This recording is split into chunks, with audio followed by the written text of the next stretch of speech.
जिसने समर्पित किया। ऐसे राष्ट्र नायक सरदार वल्लभ भाई पटेल को आज देश अपनी श्रद्धांजलि दे रहा है। सरदार पटेल जी सिर्फ इतिहास में ही नहीं बल्कि हम देशवासियों के हृदय में भी हैं। आज देश भर में एकता का संदेश लेकर आगे बढ़ रहे हमारे ऊर्जावान साथी भारत की अखंडता के प्रति अखंड भाव के प्रतीक है। ये भावना हम देश के कोने कोने में हो रही राष्ट्रीय एकता परेड में, स्टैच्यू ऑफ यूनिटी पर हो रहे आयोजनों में भली भांति देख रहे हैं। साथियों, भारत सिर्फ एक भौगोलिक इकाई नहीं है बल्कि आदर्शों, संकल्पनाओं, सभ्यता, संस्कृति, इसके उदार मानकों से परिपूर्ण राष्ट्र है।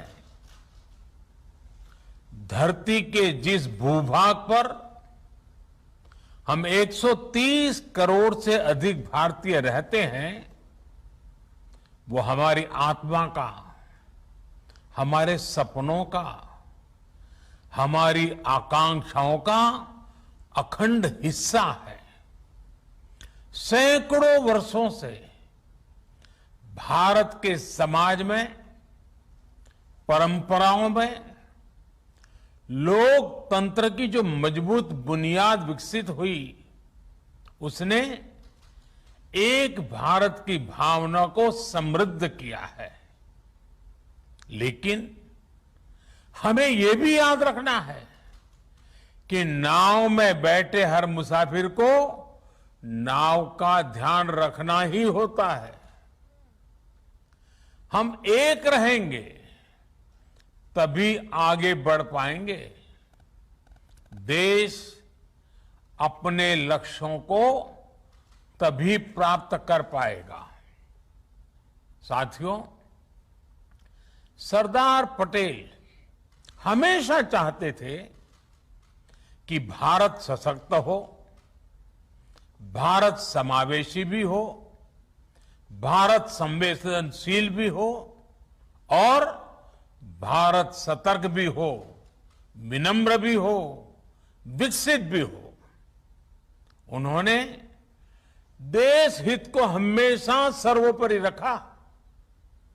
आज उनकी प्रेरणा से भारत बाहरी और आंतरिक हर प्रकार की चुनौतियों से निपटने में पूरी तरह से सक्षम हो रहा है। पिछले 7 वर्षों में देश ने दशकों पुराने अवांछित कानूनों से मुक्ति पाई है।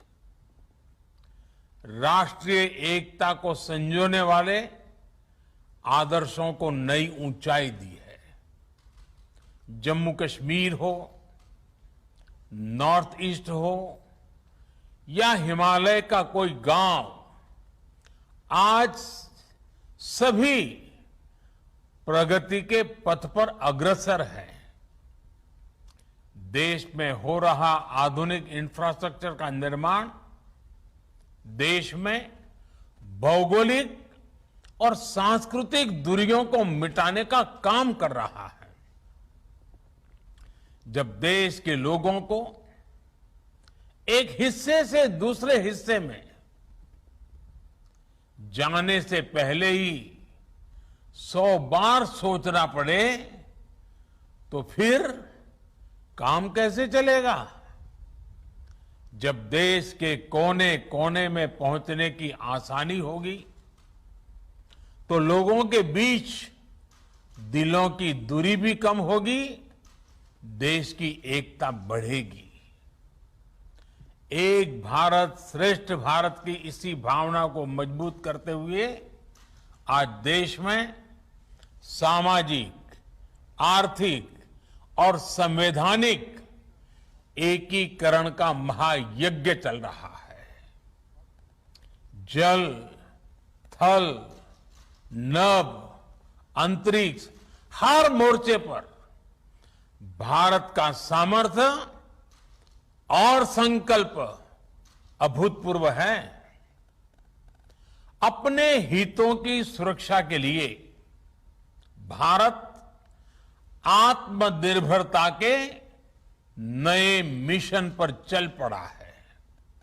और साथियों, ऐसे समय में हमें सरदार साहब की एक बात अवश्य याद रखनी चाहिए। सरदार साहब ने कहा था, by common endeavour we can raise the country to a new greatness, while a lack of unity will expose us to fresh calamities. एकता की कमी जहां नए संकट लाती है, सबका सामूहिक प्रयास देश को नई ऊंचाई पर लेकर जाता है। आजाद भारत के निर्माण में सबका प्रयास जितना तब प्रासंगिक था, उससे कहीं अधिक आजादी के इस अमृत काल में होने वाला है। आजादी का यह अमृत काल विकास की अभूतपूर्व गति का है, कठिन लक्ष्यों को हासिल करने का है। यह अमृत काल सरदार साहब के सपनों के भारत के नवनिर्माण का है। साथियों, सरदार साहब हमारे देश को एक शरीर के रूप में देखते थे, एक जीवंत इकाई के रूप में देखते थे। इसलिए उनके एक भारत का मतलब ये भी था कि जिसमें हर किसी के लिए एक समान अवसर हो, एक समान सपने देखने का अधिकार हो। आज से कई दशक पहले उस दौर में भी उनके आंदोलनों की ताकत ये होती थी कि उनमें महिला, पुरुष, हर वर्ग, हर पंथ की सामूहिक ऊर्जा लगती थी। इसलिए आज जब हम एक भारत की बात करते हैं, तो उस एक भारत का स्वरूप क्या होना चाहिए? उस एक भारत का स्वरूप होना चाहिए एक ऐसा भारत जिसकी महिलाओं के पास एक से अनेक अवसर हो, एक ऐसा भारत जहां दलित, वंचित, आदिवासी, वनवासी, देश का प्रत्येक नागरिक खुद को एक समान महसूस करे। एक ऐसा भारत जहां पर बिजली, पानी जैसी सुविधाओं में भेदभाव नहीं, एक समान अधिकार हो। यही तो आज देश कर रहा है। इसी दिशा में तो नित नए लक्ष्य तय कर रहा है। और ये सब हो रहा है क्योंकि आज देश के हर संकल्प में सबका प्रयास जुड़ा हुआ है।